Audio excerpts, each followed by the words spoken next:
All right, welcome to Elluminate Live. This is a web conferencing tool that more and more instructors and students at San Jose School of Library and Information Science program are using in the classroom. It's a great tool. It's a great way to get to know the subject matter better as well as the people involved in your classes. First off, I'll introduce the participant window up here. Now, you'll get to see a list of everyone who's there. They should write their first name and their last name.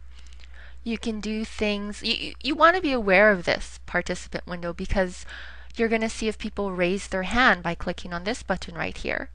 It does it in order of the people that have questions or things to say.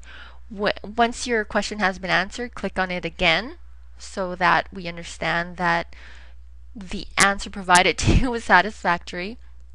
You can also provide feedback with a smiley face or a confused face, applause, or thumbs down. And now these icons here, these emoticons, will flash for about 7 to 10 seconds. Something else that you can do is let people know if you have stepped away from the class. You click on this door and your name changes. Once you return, say from answering the telephone or feeding the dog, click on that door again and everyone knows that you are back. There is also an ability to chat with people, just like a regular chat room.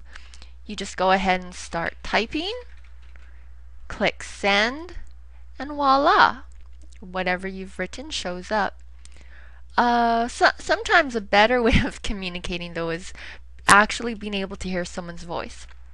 There is a microphone, and once you click on it, you'll see that, hey, people can hear you. There should be bands of green and yellow. If it's in the red, you need to adjust your microphone level so that you don't blast people out of the room. You will, and once you're done talking, click on the microphone again so that they don't hear you breathing or coughing, muttering to yourself, or anything else. You can also adjust the speaker level so that you don't get blasted out of the room, nor do you have to strain to hear what someone is saying.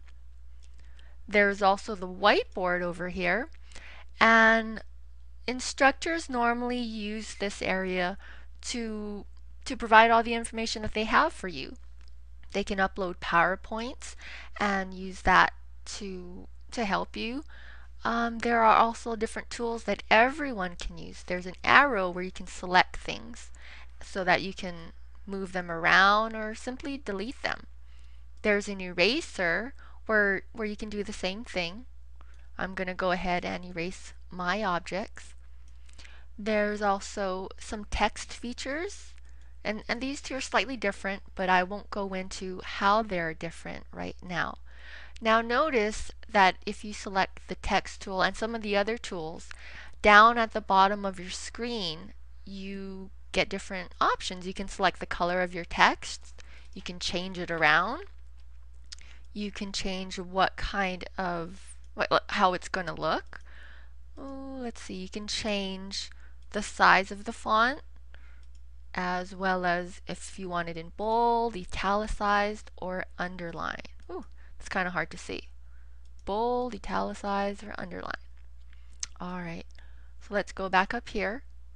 You can do things like draw, and keep in mind that you are also going to have different options available to you where you can change the color of the object that you draw.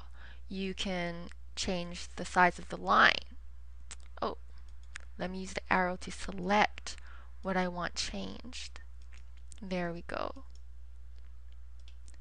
There is also a feature where you can use a pointer. This thing that looks like a firecracker here. It will. You also have different options where you can choose your pointer to look like this. You can click and drag so everyone can see your cursor move around the screen. You can use some Mickey Mouse hands, arrows, X's. There's even a smiley face and a star. Those are some of the basic functions you'll be using in the whiteboard. I also want to show you, let me move the area. You can, sometimes polls are taken where you can vote on different matters or give your input. Which would you prefer, option A, B, C, or D? It's really up to the instructor or the moderator what options are given to you. And you can go ahead and vote right here.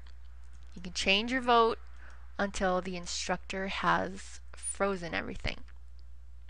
You can also do things like share a file. You can share Excel files, Word files, something that you think the rest of your class or your group mates might find valuable. You can also do things like share your desktop. Let me bring the screen over here so you can see what I mean. You can share your entire desktop or just specific applications, whatever you want, whatever you want to show people. So other than that, I hope that you feel a little bit more comfortable using Elluminate. There is also a more in-depth, interactive training session that the school offers, and it's done by students, so they're very understanding, very patient, and very helpful. So I encourage you to sign up for those training sessions.